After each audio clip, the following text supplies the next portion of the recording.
play with code in VS Code, you have to just install an extension which is Quokka. The orange color icon is this. So I have already installed it. How to open it? Go to View, Command Plate.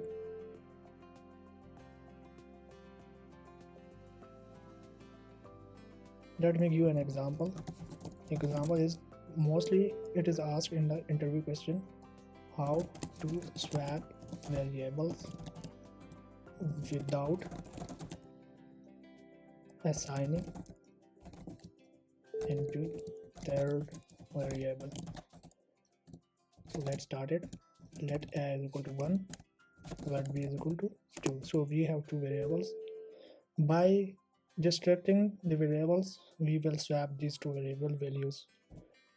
B a equal to a b. Then we will console it. Console a.